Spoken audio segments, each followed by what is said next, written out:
Kemana ruh orang beriman dan orang kafir itu setelah meninggal? Berdasarkan penjelasan di salah satu kitab, saya punya kitab itu di rumah. Ketika roh itu sudah tercabut, itu diangkat ke penjaga, diangkat malaikat ke langit yang ketujuh. Begitu langit yang pertama, penjaga langit pertama bertanya, ini ruh siapa? Ruh orang beriman. Langit pertama dibuka sampai ke langit yang ketujuh, itu pun didiamkan di sana. Ini ruh bagi orang beriman, Ibu, yang meninggal mati syahid atau husnul khotimah. Setelah jenazah dimandikan, dikapani, disolatkan, dibawa ke kubur, orang yang mengantar jenazah 7 langkah yang terakhir mengantar jenazah, 7 langkah meninggalkan kuburan. Garis bawah Ibu hadis itu. Yang mengantar jenazah bukan orang yang lain datang setelah penguburan. Karena ada oknum ustadz yang mengatakan begini, enggak mungkin jenazah diperiksa di alam kubur karena orang enggak putus-putusnya ziarah ke sana baca Quran di atas kuburan. Enggak ada urusan dengan malaikat itu. Karena berdasarkan hadis itu, orang yang mengantar jenazah bukan orang yang datang setelah jenazah dikuburkan. Beda kan? Ada ustadz yang enggak mau menganalisa hadis ini, dia bilang begini, bagaimana mungkin diperiksa jenazah, orang 40 hari baca Quran kok dibayar 40 juta? Orang dia kan ustadz terkenal, ulama terkenal, kuya terkenal, kan orang tidak putus ziarah, berarti nggak diperiksa dong di alam kubur, nggak diazab dong, nggak dihisab dong.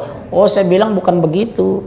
Hadis itu orang yang mengantar jenazah yang terakhir 7 langkah dari kubur. Yang tadi datang setelah jenazah dikuburkan, bukan pengantar jenazah. Udah, sepakat dulu ya. Nah, setelah 7 langkah seperti saya lah kemarin, abang saya meninggal tertua di Medan 2016 ya, bulan Maret. Saya kondisikan saya terakhir memegang kuburan beliau. Sudah saya berdoa, saya tinggalkan 7 langkah, saya istirahat di 7 langkah. Dalam hati saya, abang, subhanallah, abang mau ditanyain di kubur. Aku terakhir 7 langkah dari kuburan abang. Langsung pertanyaan itu, man rabbuka man nabiyuka, seterusnya. Nah, ketika sudah tutup, roh itu tadi diturunkan, dibangunkan, didudukkan. Begitu diterasa, udah kain kapan. Kembali ditujurkan, pertanyaan muncul, man rabbuka, man nabiyuka. Ini hadisnya panjang ini, Bu. Bagi orang tidak beriman, oh, ruh itu disiksa. Ruh itu bisa berkomunikasi 4 kelompok. 1 minan nabiyyin wasiddiqin was-syuhada was-sholihin. Dalilnya surat 4 ayat 70, 69 70.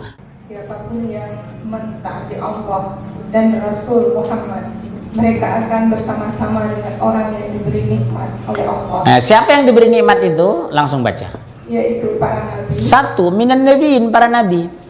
Makanya waktu Rasulullah Isra dan Mi'raj bertemu dengan Nabi apa dia? Nabi apa? Nabi Musa. Nabi apa lah?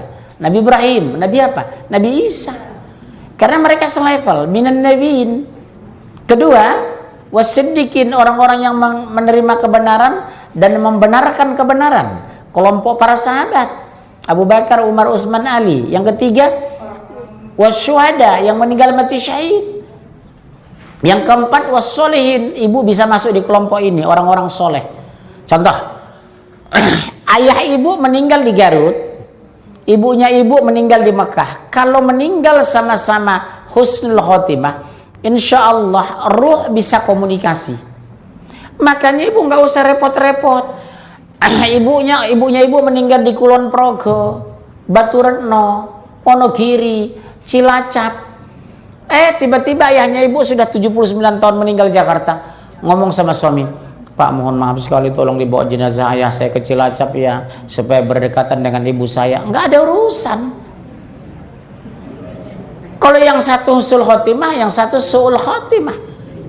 Bukan persoalan dekat tidaknya kuburan, tapi persoalannya kualitas kematian seseorang sama-sama husnul khotimah atau tidak. Kalau yang satu husnul khotimah, satu su'ul khotimah, nggak ada urusan, Bu. Tapi sebaliknya, meninggal satu di Saudi Arabia, yang satu meninggal di Perancis, sama-sama husnul khotimah, insya Allah komunikasi ruh. Sama dengan hari ini. Ayah saya meninggal lebih kurang 33 tahun yang lalu. Insya Allah ruhnya melihat saya sekarang. Kalau meninggal ayah saya husnul khotimah, insya Allah. Iya Bu, makanya orang Betawi ada benarnya ngomong gini, kamu jangan berantem ya nak, ribut, nanti nggak enak sama arwah ayah. Arwah itu pengertiannya keruh sebenarnya, arwah. Jangan ya nak, gara-gara rumah kontrakan kamu ribut, ayah kamu lihat kamu nak. Betul, kalau ayahnya meninggal husnul khotimah. Datang pertanyaan dari sahabat, ya Rasulullah, apa, saya bahasa hadisnya persis beginilah, yang mirip. Apa kita nyaman dimakamkan di samping orang jahat? Apa jawab Rasulullah? Apa kamu nyaman ketika hidup bersebelahan bertetangga dengan orang jahat? Tentu tidak ya Rasulullah. Seperti itulah di kuburan itu. Makanya ibu kalau bisa kuburan ibu di kuburan orang-orang syuhada. Seperti kuburan Ma'la di sana Khadijah dimakamkan loh, istri Rasulullah yang ahli sorga. Betul ya? Atau ibu bikin satu komplek kuburan di Sentul. Siapa saja keluarga besar yang dari Cianjur, Garut, Sukabumi yang meninggal di Jabodetabek, silakan kuburkan gratis. Beli 1 hektar di Sentul, itu boleh.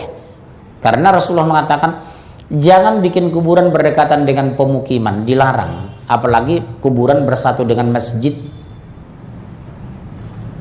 Minimal ada jalan tikus. Ya. Ini saya pergi kadang kuburan persis samping mimbar.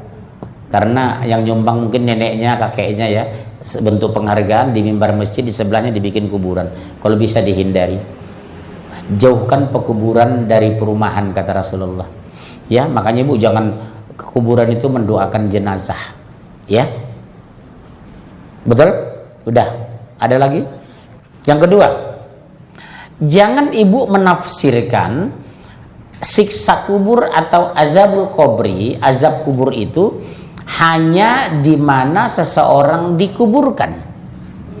Kalau ibu memahami azab kubur di mana hanya di mana orang dikuburkan, berarti orang yang meninggal diterkam buaya di Sungai Mahakam, kemudian menjadi kotoran buaya, jenazahnya hancur jadi kotoran buaya, berarti nggak disiksa dong kubur.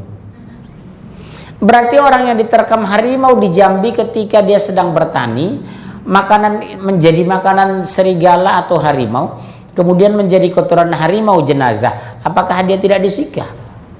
Persoalannya, ibu kesalahan tafsir dalam memahami siksa kubur. Bukan hanya di mana dia dikuburkan, tapi setelah kematiannya disebut alam barzah.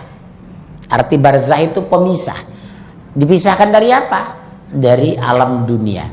Makanya saya tidak bisa komunikasi dengan ayah saya karena sudah meninggal 3 tahun yang lalu.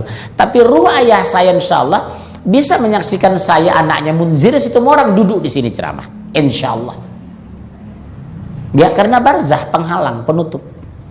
Jelas? Baik.